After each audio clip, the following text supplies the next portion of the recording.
Imagine if someone told you that taking on debt could actually be a smart financial move. For many, debt is a dirty word, a burden to be avoided at all costs. But what if there was a strategic way to leverage debt that could actually accelerate your path to wealth, while other forms of debt could trap you for years? Welcome to Finance Decoded. Today, we're cutting through the confusion to give you the ultimate guide to good debt versus bad debt.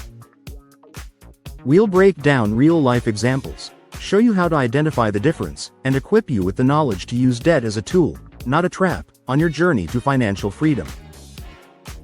The core distinction between good debt and bad debt isn't about the debt itself, but about its purpose and potential. Good debt is an investment. It's money you borrow today that has the potential to increase your net worth or generate future income.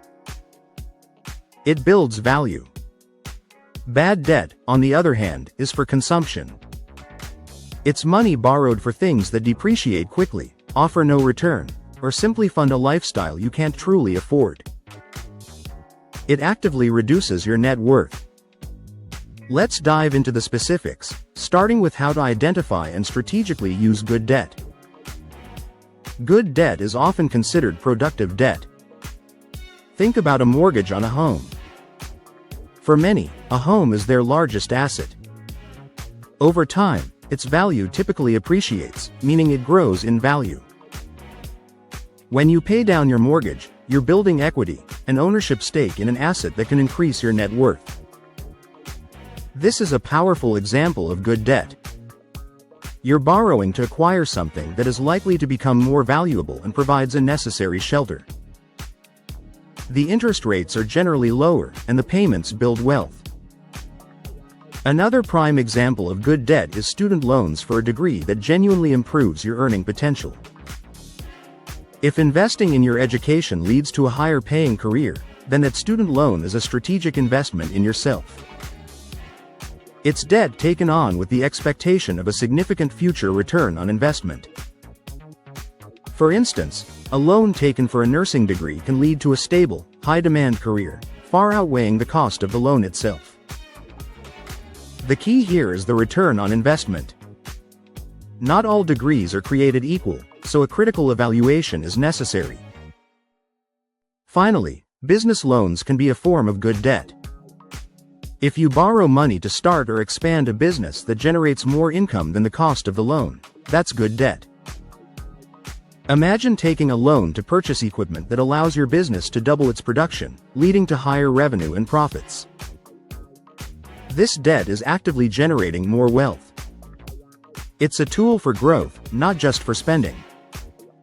The goal is always for the business to create enough cash flow to easily cover the loan payments and still yield a profit. Now, let's confront the opposite, bad debt. This is the type of debt that actively subtracts from your wealth, traps you in cycles, and provides little to no lasting value. It's typically characterized by high interest rates and a lack of appreciating assets. The most notorious example of bad debt is credit card debt. When you carry a balance on your credit card, you're often paying extremely high interest rates, sometimes 20% or even higher. This means that a significant portion of your payment goes straight to interest, barely touching the principal amount. Credit card debt is typically used to purchase things that quickly lose value, like clothes, electronics, or dinners out. These are consumption items that don't increase your net worth. For example, if you buy a new phone on a credit card and carry a balance, you're paying substantially more for that phone than its retail price, while its value rapidly declines. Another common form of bad debt is car loans, especially for expensive, depreciating vehicles. While a car is often a necessity, an expensive car loan for a vehicle that loses value rapidly after driving it off the lot can be bad debt. The interest payments are often high, and the asset is continuously losing value. If you borrow more than you can comfortably afford, you're essentially paying a premium to drive a depreciating asset, often putting a strain on your monthly budget for years. Payday loans are perhaps the epitome of bad debt.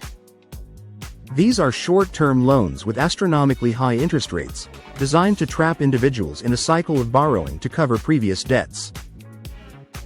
They provide quick cash but at an unbearable cost, stripping away any hope of financial progress. They offer no return, only a deepening hole of financial distress. Understanding the difference is the first step, but how do you apply this knowledge? When considering taking on any debt, ask yourself 3 critical questions. First, will this debt genuinely increase my net worth or my future income? If the answer is no, proceed with extreme caution. Second, is the interest rate reasonable, and can I comfortably afford the payments without sacrificing my financial goals? High interest rates erode your financial stability. Third, am I using this debt for an asset that will appreciate or generate income, or for a consumable item that will quickly lose value? These questions serve as your personal financial filter. The journey to financial freedom is about making informed choices. Debt isn't inherently evil, but understanding its true nature is paramount. By decoding good debt from bad debt, you empower yourself to use money as a tool for growth, rather than letting it become a burden that holds you back. You can strategically leverage borrowed capital to build assets, invest in yourself, and accelerate your path to lasting wealth. What types of debt are you actively working to manage or avoid? Share your insights in the comments below. If this ultimate guide helped you navigate the complexities of debt, give this video a like and subscribe to Finance Decoded for more powerful strategies on your journey to financial freedom. Hit that notification bell so you never miss our next Decode.